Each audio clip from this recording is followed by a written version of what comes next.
dulur Sampurasun, bagaimana kabarnya? Semoga kalian sehat selalu dan diberi rezeki yang melimpah. Video kali ini saya akan merangkum film yang berjudul Snatch tahun 2013. Oke lah dulur, tanpa panjang lebar lagi kita langsung saja ke filmnya.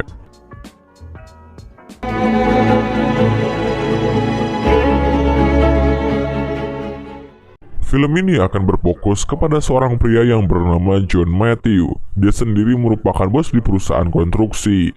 Ia dikenal sebagai bos yang baik.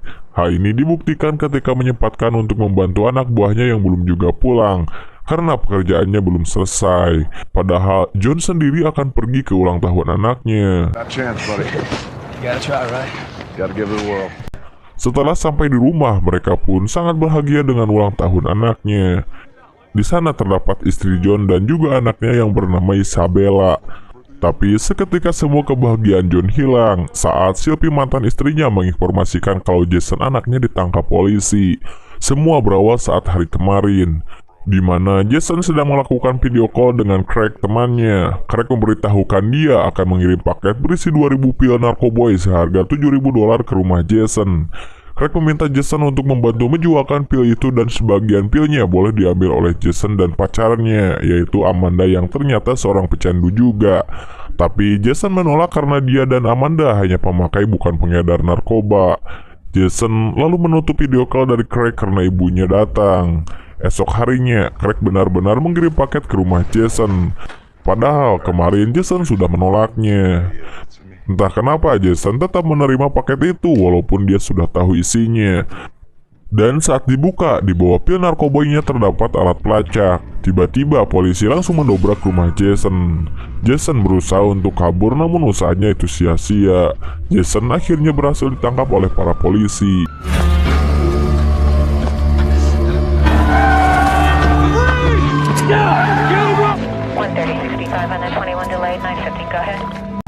Di kantor polisi bersama Sylvie mantan istrinya, John menemui pengacaranya untuk menanyakan keadaan Jason. Awalnya Jason hanya akan ditahan sebentar saja, tapi pengacara John menjelaskan kalau kasus John termasuk dalam kejahatan federal karena jumlah narkoba yang ditemukan dalam jumlah yang sangat banyak. Alhasil dia akan dituntut dengan pasal pengedar narkoba. Pengacara John juga mengatakan ini semua karena Craig orang yang mengirim paket ke Jason yang sebelumnya sudah ditangkap saat akan mengedarkan narkoba itu, dan dia setuju bekerja sama dengan pemerintah. Artinya bekerja sama dengan pemerintah yaitu untuk mengurangi hukuman masa tahanannya. Craig mengaku kalau punya teman yang mau menerima paket berisi pil narkoba dan menjualkannya yaitu si Jason. Pengacara John juga menjelaskan bahwa Jason akan dituntut hukuman yang lumayan berat, yaitu berdasarkan jumlah narkoba yang ditemukan polisi. Dan Jason akan dituntut 10 tahun dan akan disidang nanti malam.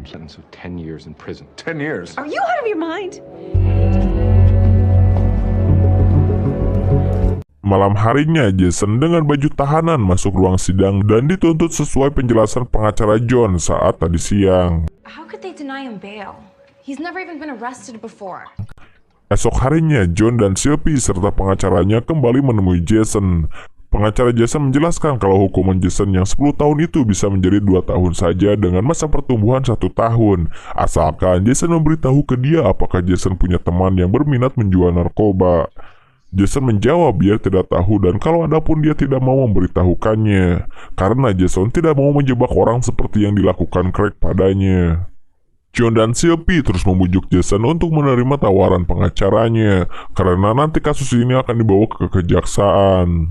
Jasa penuntut umum bisa menaikkan hukuman Jason menjadi 30 tahun penjara dan akan keluar dari penjara umur 50 tahun. Tapi Jason tetap kekeh pada pendiriannya, dia tidak akan menjebak orang dan dia memberitahu ke John kalau dia yang akan menjalani hukumannya.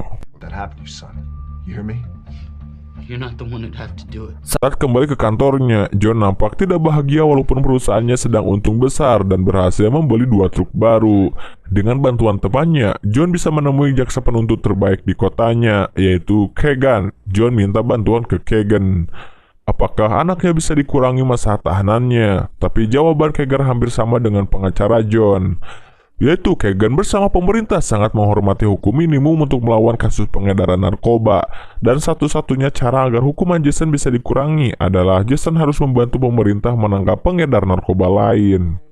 Tapi kalau Jason tidak mau atau tidak niat, Kagan sama sekali tidak bisa membantu.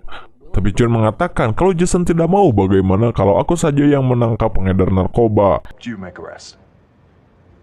It's not the way. My hands are tied. There's nothing I can do. Dari sana, John menemui Jason di penjara dengan batasan kaca. Mereka mengobrol lewat telepon. Jason bercerita kalau dulu orang yang melempar telur di rumah John dengan istri barunya adalah Jason. Karena Jason tidak suka melihat John tinggal di rumah besar dengan keluarga baru, sementara dia harus tinggal di rumah kecil bersama Sylvie ibunya. John sudah tahu itu dan dia dari awal juga sudah memaafkan Jason. Sebenarnya sebelum cerai dengan Sylvie, John mengajak Jason untuk tinggal bersamanya, tapi Jason tidak mau. John juga minta maaf karena hanya sibuk kerja dan tidak ada waktu untuk Jason. Di pembicaraan itu juga, Jason mengakui kesalahannya sudah menerima paket itu, padahal dia sudah tahu isinya. Karena dia dan Amanda pacarnya hanya ingin mencoba narkoba itu dan dia bersumpah ke John kalau dia nggak ada niat menjual narkoba itu karena dia bukan pengedar narkoba. Jason tahu dia harus dihukum tapi bukan dengan cara dijebak seperti ini.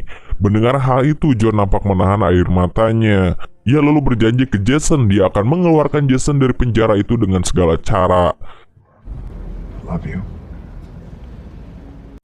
Malam harinya, John bermaksud mencari penjual narkoba di kotanya, dan dia sudah menyiapkan kamera perekam untuk dijadikan bukti. Tapi karena belum pernah melakukan hal ini sebelumnya, bukannya dapat narkoba, John malah dikeroyok orang yang dikiranya penjual narkoba. Tapi untungnya polisi datang menolongnya.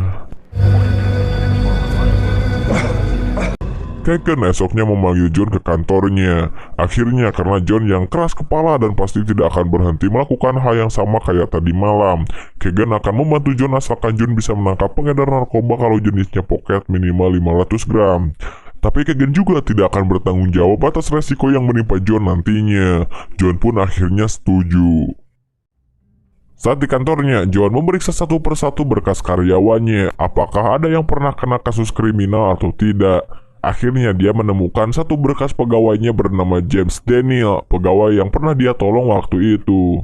Dikatakan di berkas itu, James Daniel pernah kena kasus kriminal 2 kali dan ditahan karena mengedar narkoba. Esok harinya setelah pulang kerja, John ngajak Daniel ngopi. Awalnya John basa-basi dulu sampai akhirnya Daniel bertanya apa tujuan John dia ngajak ngopi. Lalu John menjelaskan kalau dia ingin masuk ke bisnis narkoba dan dia meminta Daniel mengenalkan orang yang bisa diajak bisnis narkoba. Karena John ingin uang yang lebih dari apa yang sudah didapatkan dari perusahaannya sekarang. Namun Daniel menolak karena tujuan dia kerja di perusahaan John adalah untuk menata hidupnya kembali bersama keluarganya. Dan apabila dia ketangkap polisi lagi, Daniel akan dipenjara 25 tahun. Tapi John menjawab dia hanya ingin dikenalkan kepada orang yang bisa diajak bisnis narkoba dan Daniel tidak perlu terlibat di dalamnya. John menawarkan $10.000 kalau Daniel mau membantunya, tapi Daniel tetap menolak dan mengatakan ke John untuk pulanglah dan syukuri hidupmu sekarang. Belum jauh Daniel pergi, John berteriak dan menawarkan $20.000 jika Daniel membantunya. Daniel menjawab akan dia pikirkan. Di perjalanan pulang, Daniel bertemu Anton, anaknya yang masih kecil. Anak itu sedang nongkrong dengan orang-orang dewasa. Ia lantas menyuruhnya untuk pulang. Saat Daniel sampai rumah, seperti biasa Vanessa, istri dari Daniel, akan pergi kerja jika dapat panggilan dari bosnya sebagai pemandu karaoke. Walaupun sudah malam, dia harus bekerja demi kebutuhan hidup karena gaji Daniel saja tak seberapa. Daniel lalu menasehati Anton untuk jangan bergaul dengan geng dewasa itu lagi, karena dia takut Anton terjerumus ke dunia hitam. Lalu Anton menjawab, semenjak ia pindah ke apartemen, Anton sudah tidak punya teman lagi. Sambil meratapi nasib istri dan anaknya, Daniel kembali memikirkan tawaran John tadi sore. Mungkin kalau cuma ngenalin ke bandar yang dia tahu, dia nggak akan kena masalah. Esok harinya, sepulang kerja, Daniel menemui John dan setuju untuk mengantarnya ke bandara narkoba yang ia kenal. Sampailah mereka di tempatnya. John akan tunggu di mobil sementara Daniel akan turun menemui temannya. Namanya yaitu adalah Malik, teman bisnis narkoba Daniel dulu. Setelah mengutarakan apa tujuannya bertemu Malik, Malik ingin bertemu dengan John. Sebelum masuk, John menyalakan alat perekam yang dia bawa. Saat bertemu dengan John, Malik bertanya kenapa orang yang sudah sukses seperti John mau masuk ke bisnis narkoba yang penuh dengan resiko. Tapi dengan cerdasnya John menjawab, ekonomi semakin parah, aku tidak yakin modal perusahaanku akan kembali. Agar tetap perusahaanku bertahan, aku rela melakukan apa saja. Karena aku sudah mengorbankan semuanya untuk perusahaanku. Kalau kau butuh transportasi, aku bisa mengangkutnya dengan trukku, dengan resiko yang kecil, jawab John. Mendengar jawaban John yang begitu serius, Malik belum percaya 100%, tapi dia memberikan kesempatan untuk membuktikan keseriusannya. Dengan cara John harus melakukan pengambilan narkoba miliknya, dan jika berhasil, John akan dapat bayaran penjualan narkoba yang diambil sekian persen. Setelah kedua belah pihak sepakat, John dan Daniel pergi dari sana. Di dalam mobil, Daniel meminta bayaran 20.000 dolarnya karena dia sudah mengenalkan John dengan pengedar narkoba. Tapi John menolak karena dia hanya akan membayar 10.000 dolar kecuali Daniel mau ikut saat pengambilan narkoba nanti. John janji akan bayar penuh, jadi dengan terpaksa Daniel harus ikut. Esok harinya John menemui Keegan di kantornya dan mendengarkan rekaman pembicaraannya dengan Malik kemarin. Keegan sangat kagum dengan perjuangan John dan dia akan mengambil kasus John. Lalu Keegan menugaskan Agent Cooper yang akan memimpin tim polisi untuk menangkap Malik nanti. Dan dia berjanji akan membebaskan Jason 6 bulan ke depan. John pun setuju lalu pergi dari sana.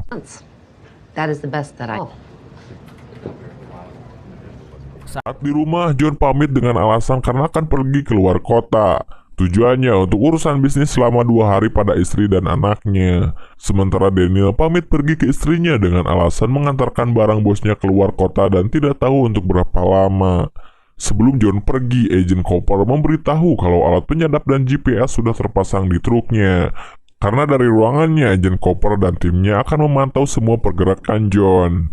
Singkat cerita, John dan Daniel pergi keluar kota ke tempat pengambilan narkoba yang diperintahkan Malik. How long were you in prison for? Doing with. Just don't do that. Setelah perjalanan dari malam sampai siang, akhirnya mereka sampai di tujuan. Di sana mereka menurunkan 2 karung semen yang dibawa di dalam truk. Lalu sama penjaga tempat itu, isinya sebagian dikeluarkan dan dimasukkan beberapa paket narkoba. Setelah karung semen berisi narkobanya dimasukkan lagi ke dalam truk, tiba-tiba tempat itu diserang dengan tembakan. Ternyata itu adalah El Topo, orang yang punya tempat itu sekaligus pembuat dan pengedar narkoba di wilayahnya. Entah kenapa dia malah menembaki anak buahnya sendiri yang menjaga tempat itu. Karena paket narkobanya sudah di tangan mereka, John dan Daniel tidak peduli dengan serangan itu dan langsung pergi dari sana.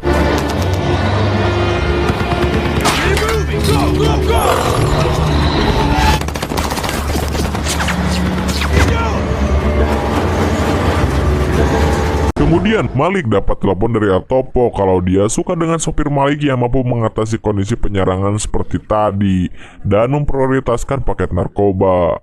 Dan Topo meminta Malik membawa John sopirnya untuk nanti bertemu dengannya. Sudah bisa disimpulkan bahwa serangan tadi hanya sebuah ujian untuk seorang kurir narkoba dalam memprioritaskan barangnya. Singkat cerita, Daniel dan John sampai di kantornya untuk ganti truk karena banyak bekas tembakan yang dipakai tadi. Dia takut polisi akan curigai akan hal itu. Daniel mengkonfirmasi ke Malik kalau barangnya sudah sampai. Tapi tiba-tiba Malik mengubah lokasi penjemputan barang dan meminta John mengantarkan barang itu naik ke mobil saja. Karena ada perubahan rencana itu, John masuk ruangannya untuk menelpon Agent Cooper kalau ada perubahan. Dan saat dia keluar, Daniel menodongkan pistolnya sambil bertanya siapa yang John telepon. John menjawab bahwa itu adalah istrinya. Tapi Daniel tidak percaya karena ada HP John di dalam mobilnya. Lantas Daniel mengatakan kenapa enggak pakai HP itu saja. Lalu John menjelaskan biar istrinya melihat nomor yang telepon pakai nomor kantor. John mengabari istrinya kalau dia udah baik-baik dari luar kota tapi masih ada urusan di kantor. Mendengar penjelasan John yang meyakinkan itu, akhirnya Daniel pun percaya. Agent Cooper dan seorang penembak jitunya siap menembak Malik saat Agent Cooper memberikan perintah. Malik mengecek isi paket itu apakah benar narkoba atau tidak. Setelah dicek, baru dia memberikan uang pembayarannya ke John. Malik juga memberitahu kalau ada orang yang ingin berbisnis besar dengan John. Dari alat sadap suara yang menempel di badan John, Agent Cooper mendengar percakapan itu dan tidak jadi menembak Malik. Lalu membiarkan Malik pergi begitu saja. Tentu saja di situ John bingung kemana Agent Cooper, mengapa tidak mengeksekusi Malik. Akhirnya John pergi dari sana karena Daniel juga sudah tidak sabar mau menikmati uangnya. Saat sampai di rumah, Lisa menemui John kenapa tidak ada kabar. Dia mencurigai John menyembunyikan sesuatu darinya. Akhirnya John terus terang dia membantu polisi melakukan transaksi narkoba untuk mengurangi masa tahanan Jason. Mendengar hal itu, Lisa marah dan sedih karena takut kalau John kenapa-napa.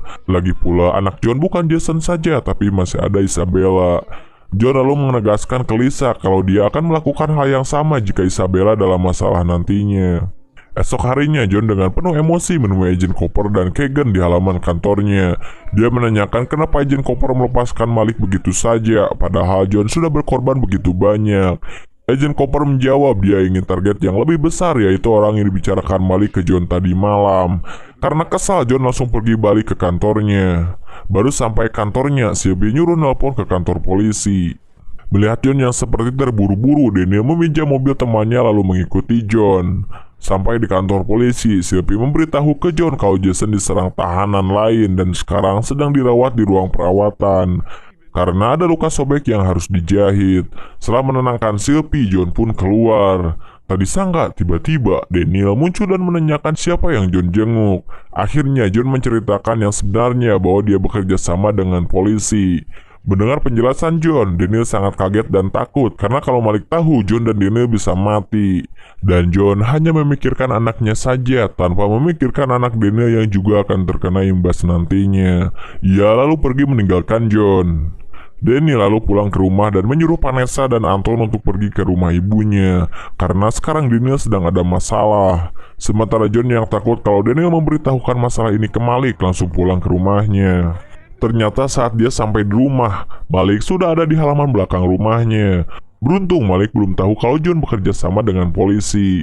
Ia lalu menyuruh Lisa menjemput Isabella di sekolah dan menyuruhnya untuk pergi ke rumah adik Lisa. Ternyata Malik hanya ingin menjemput John untuk bertemu dengan El Topo. Sebelum menemui El Topo, John diperiksa badannya. Beruntungnya sudah tidak ada alat sadap yang tertempel di badan John. El Topo lalu menemui John dan akan memberikan tugas pengiriman uang miliknya ke Meksiko. Dan dia meminta John sendirian tidak bersama Daniel. Besok harinya, John menemui Keegan dan Agent Cooper di kantornya dan memberitahu kalau si pengedar narkoba tahu tentang anak dan istrinya. Tapi Agent Cooper menenangkannya karena sebelum memulai kasus ini dia sudah menandai nama John. Setiap orang yang ingin mencari data tentang John akan dilaporkan dulu ke Agent Cooper. Jadi data tentang masa lalu John akan tetap aman. Cooper lalu bertanya siapa orang yang dimaksud Malik. John menjelaskan bahwa Malik menyebutnya El Topo. Keegan juga berjanji ke John kalau nantinya John berhasil membantu menangkap El Topo, Keegan akan meminta hakim membebaskan anak John 1 hari setelah penangkapan El Topo. Mendengar hal itu, John sangat semangat walaupun dia tahu resikonya. Sebelum besok mengantar barang, John mengatur rencana dulu dengan Agent Cooper. Setelah itu dia menemui Jason di penjara dan mengatakan kalau John sangat mengagumi sikap Jason yang tidak mau menjebak temannya. Dan John tidak bisa melakukannya. Ya, seperti yang kita ketahui, John sebenarnya sudah menjebak temannya sendiri, yaitu si Daniel. Dan di sana John menemui Daniel dan berterima kasih karena tidak memberitahukan dirinya sedang bekerja sama dengan polisi ke Malik. Dan di sana Daniel juga memberitahu kalau dia siap membantu John besok. Ia juga tak lupa mampir ke toko senjata untuk persiapan jaga diri. Esok hari pun tiba, John pergi ke rumah El Topo untuk mengambil uang yang akan dikirimnya ke Meksiko. Setelah memasukkan uang itu ke truk, John siap pergi namun anak buah El Topo akan mengikutinya dari belakang. Tujuannya untuk memastikan uang dolar itu aman. Sementara di tempat berbeda, Daniel menunggu anak buah El Topo pergi dari rumah Malik untuk membantu mengamankan pengiriman uang oleh John. Setelah anak buah El Topo pergi, Daniel pun mulai menjalankan tugasnya. Pertama, dia mencekik penjaga rumah Malik sampai mati, lalu masuk rumah dan berhasil membunuh satu lagi anak buah Malik.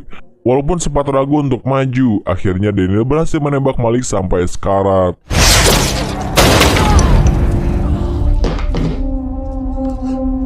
Daniel lalu meminta Malik memberikan nomor telepon El Topo yang tidak bisa dimiliki oleh sembarangan orang. Setelah dapat, dia mengirimkan nomor El Topo itu ke John. Tapi di sisi lain, anak buah El Topo baru saja mendapat info dari petugas kepolisian kalau orang yang diselidikinya yaitu si John, anaknya dipenjara karena kasus narkoba. Dia lalu menelpon ke teman-temannya dan tentunya juga ke El Topo untuk mengetahui hal ini. Anak buah El Topo yang mengejar truk John langsung mengejar John setelah dapat info kalau John seorang informan. Beruntung Daniel tepat waktu mengirim nomor El Topo ke John. dan meminta timnya untuk melacak nomor El Topo lalu menangkapnya. Sementara John akan terus bertahan kabur dengan truknya dari kejaran anak buah El Topo sampai bantuan polisi datang. Anak buah El Topo mulai menembaki John karena truknya tidak mau berhenti. John membalas tembakan anak buah El Topo dengan shotgun miliknya. Walaupun paha John tertembak, tapi dia masih bisa bertahan. Karena truk yang dikendari John sangat besar, tentu saja memudahkannya untuk menyenggol mobil anak buah El Topo. Tapi sayang, ban truk John yang pecah membuatnya tidak bisa mengendalikan laju truk. Akhirnya truknya pun terbalik dan membuat John tersadarkan diri. Beruntung anak buah Agent Cooper sudah tiba dan menolong John saat itu juga. Di tempat berbeda, tim Agent Cooper yang sudah mendobrak rumah El Topo tidak menemukan El Topo di dalam rumahnya. Ternyata dia sudah kabur terlebih dahulu. Tak sengaja, Agent Cooper berpapasan dengan mobil milik El Topo di jalan. Ia lalu diputar balik dan mengarahkan timnya untuk mengejar mobil itu. Karena ada anaknya di dalam mobil, El Topo tanpa perlawanan menyerah begitu saja ke polisi yang sudah mengepung mobilnya. Shut it off! Keep him up! Singkat cerita, Keegan melakukan jumpa pers untuk memberitahukan ke media dan masyarakat kalau timnya berhasil menangkap sindikat narkoba kelas dewa, yaitu Juan Carlos Pintera alias El Topo. Keegan lalu menemui John dan memuji perjuangan John yang luar biasa itu. Dia juga memberitahukan kalau Jason akan dibebaskan besok pada jam 7. Dan keluarga John akan diberikan program perlindungan saksi untuk mengantisipasi anak buah El Topo yang ingin balas dendam karena sudah menangkap bosnya. Di tempat berbeda, Daniel datang ke kantor Agent Cooper untuk memenuhi panggilan dari Agent Cooper. Ternyata Agent Cooper memberikan cek senilai $1.000 milik John karena telah membantu menangkap El Topo. Karena John mengatakan uang itu untuk Daniel. Daniel akan memulai kehidupan baru dengan uang itu bersama istri dan anaknya. Hari yang ditunggu John pun tiba bersama Seopi mantan istrinya dan Lisa istrinya yang sekarang mereka menunggu detik-detik dibebaskannya Jason dari penjara. Dengan wajah sedih, Jason keluar dari penjara lalu memeluk ibu dan ayahnya. Okelah dulur, dan film ini pun udahan bor.